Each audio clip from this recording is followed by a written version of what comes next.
Welcome to my YouTube channel. तो आज हम बात करेंगे एपिलेप्सी के बारे में। तो एपिलेप्सी क्या है? एपिलेप्सी है जब पेशेंट को बार बार सीजर्स आ रहे हैं, क्रोनिक सीजर्स एक्टिविटी हो रही है, तो पेशेंट को हम बोलेंगे कि एपिलेप्सी है।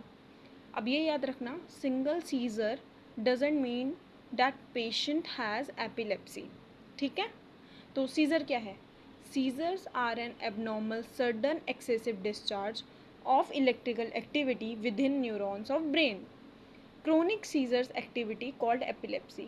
जब ब्रेन में एक्सेसिव डिस्चार्ज होने लग जाता है, इलेक्ट्रिकल एक्टिविटी का डिसबैलेंस होने लग जाता है, तो ये it leads to seizures. Okay, and then next one is causes. तो इसके कॉजेज क्या क्या हो सकते हैं?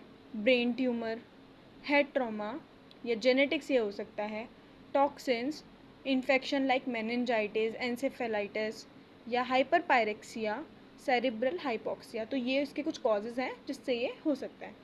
अब इसके टाइप्स के बारे में बात करेंगे। तो there are two types of epilepsy. The first one is generalize seizures and the next one is partial और फोकल सीजर्स। तो जनरलाइज सीजर क्या है? जनरलाइज सीजर में जैसे ये डिफाइन देखो, these seizures result from excessive electrical discharge from both hemisphere of brain. अब यहाँ बोथ हेमिस्फेयर ऑफ ब्रेन की बात हो रही है, तो ये याद रखना, जनरलाइज सीजर क्या है? जब दो हेमिस्फेयर के बोथ साइड्स में से, जब बोथ हेमिस्फेयर ऑफ ब्रेन्स में से एक्सेसिव इलेक्ट्रिकल डिस्चार्ज हुए, ठीक है, बोथ हेमिस्फेयर जिसमें इंक्लूड होंगे ब्रेन के, वो जनरलाइज सीजर है। तो इसके अंदर भी इसके टाइप्स होते हैं। Two types of generalize seizures are there. First one is tonic clonic grand mal seizures, second petit mal absence seizures. Seizures के बारे में पहले बात करेंगे। तो टोनिक क्लोनिक सीजर में क्या है? This type of seizures have 3 phases. इस सीजर्स में 3 फेज होते हैं। तो पहला क्या है? ऑरा। इसमें क्या है? Signals of an upcoming seizures like irritability, restlessness, insomnia और हेलुसिनेशन। लाइक इसमें ना सिग्नल्स आने लग जाते हैं फॉर अपकमिंग सीजर्स के लिए। लाइक इरिटेबिलिटी हो रही है पेशेंट को, रेस्टलेसनेस हो रही है, इनसोमनिया हो रहा है, नींद नहीं आ रही है, और हेलुसिनेशन हो रहा है। Then tonic. टॉनिक में क्या है?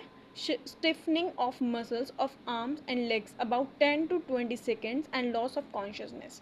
इसके अंदर क्या है कि मसल आर्म्स की और लेग्स की ना स्टिफ हो जाती है पेशेंट की 10 से 20 सेकेंड के लिए, और इसमें क्या होता है? पेशेंट कॉन्शियसनेस खो देता है अपना। And then clonic, like jerking shaking means shaking of extremities. इसमें पेशेंट की जो एक्सट्रीमिटीज़ है वो शेक करने लग जाती है for last about 30 to 40 second. अब हम नेक्स्ट जो हमने टाइप्स पढ़े थे उसमें नेक्स्ट क्या था? पैटेट माल एब्सेंस सीजर्स। इसके अंदर समझ ही आ रहा होगा एब्सेंस, इसमें लिखा हुआ है like brief period of altered consciousness lasting 5 to 30 seconds usually in childhood. इसमें क्या होता है? थोड़े टाइम के लिए होता है ये, 5 to 30 सेकेंड के लिए, याद रखना है। ऑल्टर्ड कॉन्शियसनेस इसमें होती है। The patient shows a blank facial expression that may be followed by movement such as repeated eye blinking or rolling and lip smacking.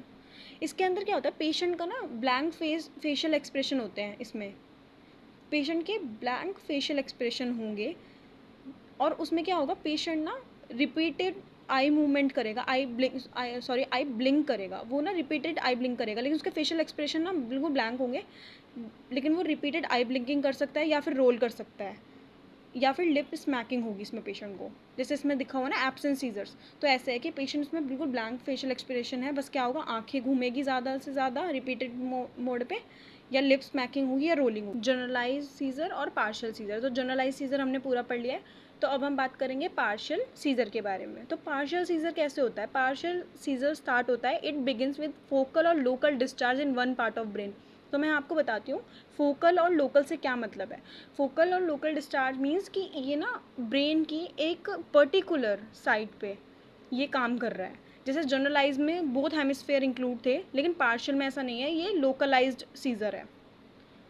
इसके 2 टाइप हैं, सिंपल पार्शियल और कॉम्प्लेक्स पार्शियल। तो सिंपल पार्शियल में क्या है? When a patient remain awaken during a seizure episode the seizure is said to be simple partial. मतलब ये याद रखेंगे, सिंपल पार्शियल में पेशेंट जगा रहेगा, पेशेंट अनकॉन्शियस नहीं होगा जब पेशेंट को सीजर आएगा। तो ये इसमें क्या होता है? Shaking movement begins, in thumb and progress up to the arm. इसके अंदर क्या होता है कि शेकिंग मूवमेंट थम से स्टार्ट होने लग जाएगी पेशेंट की, फिर वो बढ़ते हुए आर्म की तरफ पहुंच जाएगी। तो ये याद रखना है, सिंपल पार्शियल में पेशेंट अनकॉन्शियस नहीं होता है, कॉन्शियस रहता है, और ये थम से स्टार्ट होता है वो आर्म तक चला जाता है। अब नेक्स्ट होगा कॉम्प्लेक्स पार्शियल। कॉम्प्लेक्स पार्शियल में है if loss consciousness occurs after a focal seizure the condition is said to be complex partial. मतलब जब फोकल सीजर आएगा और पेशेंट अपनी कॉन्शियसनेस खो रहा है तो उसे कॉम्प्लेक्स पार्शियल बोलेंगे, ठीक है। अगर पेशेंट कॉन्शियसनेस नहीं खो रहा है तो सिंपल पार्शियल, अगर कॉन्शियसनेस खो रहा है तो कॉम्प्लेक्स पार्शियल। तो इसमें बस यही था। आई होप आपको समझ आया हो। Thank you.